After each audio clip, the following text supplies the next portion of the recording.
Assalamu alaikum ya derɗiraɓe on fu mi sani on wala gorko wala debbo yowa nde mi wi mi lortana non be hala ko laari conseilji larani conseilji fere to hande bo mi yiɗi ha mi wolwana on dow hala manore be mantore. Himɓe jur hande ɗo konfonda ɗo hauta manore be mantore. Manore be mantore ɗo ɗum fere fere.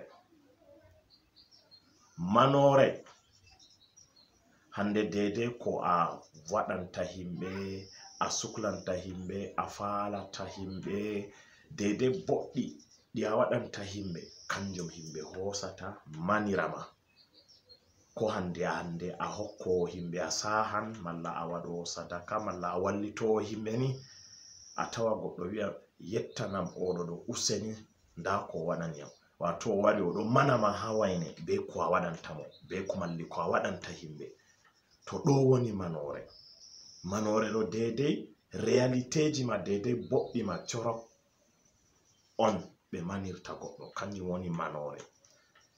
To mantore bo hande mantore a tawa ɓe mana goɗɗo ɓe manta goɗɗo plutôt ɓe manta goɗɗo a tawa dedei yimɓe fere to ɓe nani ko ba ha gimi ko ha ko nandi hunde fere ɓe manta goɗɗo a nana himɓe wiyama kai dedei ko ɓe wini oɗo dedei ko ɓe wiɗo kanana non o wa'i. To wato manore ɗo mantore kadi ya fedam wato mantore ɗo wala ha wala. Gorko ɗo manta debbo muɗum, dada ɗo manta ɓingel muɗum, baba bo mantan ɓingel mum, e nonnon debbo bo mantan gorko mum. E noy woni a tawa hande gorko mantan debbo mum wato yo c'est-à-dire o manta mboɗirka debbo, o manta hakkilo debbo, o manta ɗabi'a debbo. Hande o wi'a debbo kai ando mboɗirka ma ba hindujo, o wi'a ando wala mo ɓuri ma hakkilo, o wi'a kai ando wallahi to a defi nyamdu ma kam wala mo yottima ndefu. Dedei yo ko o hosata dedei ko welata debbo man fu o wi'an ɗum o manta mo, wato bana wi'ugo ba ɗon bana ɓesdungo goɗɗo mangumo. To kanjum woni mantore. Hande goɗɗo a tawayo na o modibbojo ɓe wi'a mo o modibbojo ɗo weli mo, yimɓe bo parandi na o modibbojo man ɓe wi'a mo modibbo wayne.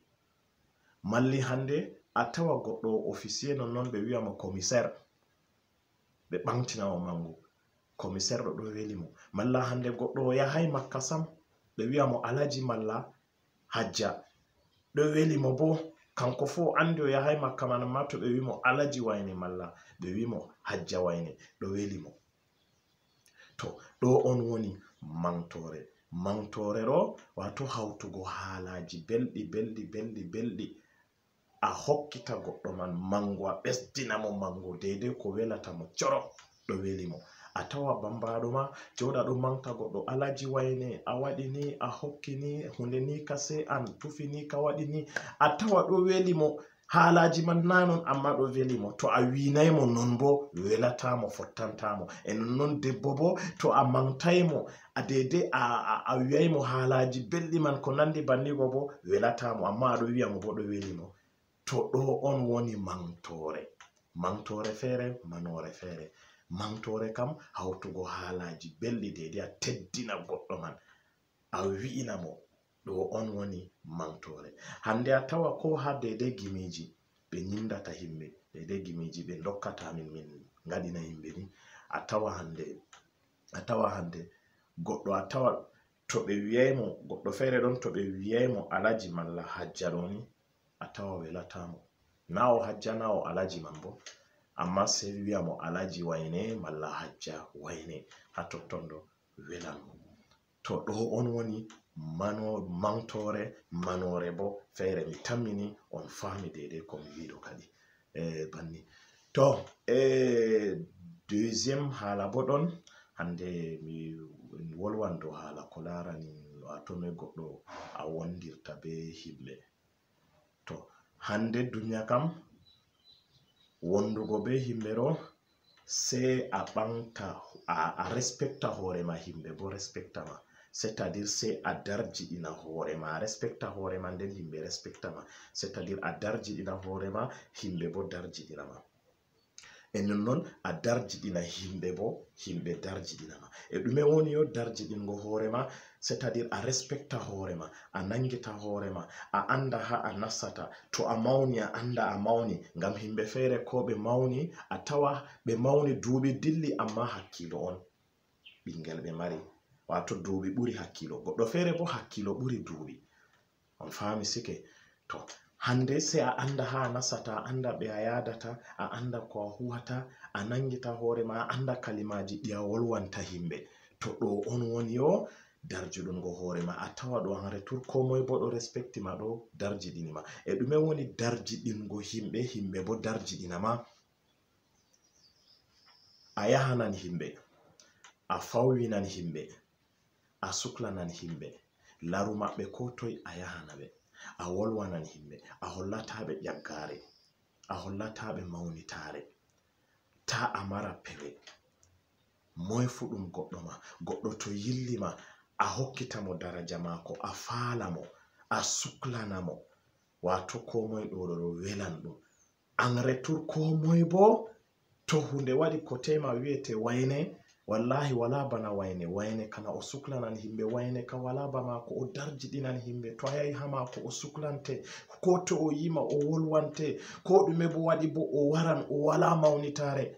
To ɗo on woni darjiɗingo himɓe, himɓe bo darjiɗinama. To ko nde to aɗo darjiɗina himɓe, himɓe bo darjiɗinte. To ɗo on himɓe feere a tawa ɓe falata himɓe, ɓe wolwanta himɓe, ɓe yahanta himɓe, ɓe suklata, ɓe ɗo ko ɗume ɓe ɗon feere maɓɓe. To hunde waɗi bo kamɓe to himɓe darjiɗinayɓe malla yahanayɓe suklanayɓe bo ɓe viya wayne hunde ni waɗi ɓe yaha. Kadi to a yahanta himɓe, a suklanta himɓe, noy himɓe bo yahintama suklane derɗam. Nannon bo na saɗi waɗata.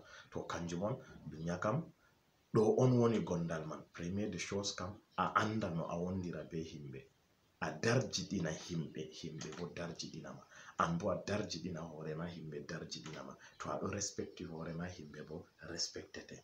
To assalamu alaikum derɗiraɓe. E se prochaine vidéo bo mi wolwan haala yiide hakkude gorko be debbo, noy ɓe joɗirta ta ɓe mara probléme, ɓe tokka sarɗi yiide no woni hakkude gorko be debbo, nda kote debbo ma no deide o joɗirta be gorko mako tawa mara probléme, kote de gorko bo no o joɗirta be debbo mako tawa mara probléme. Prochaine vidéo inchallah, mi yetti on.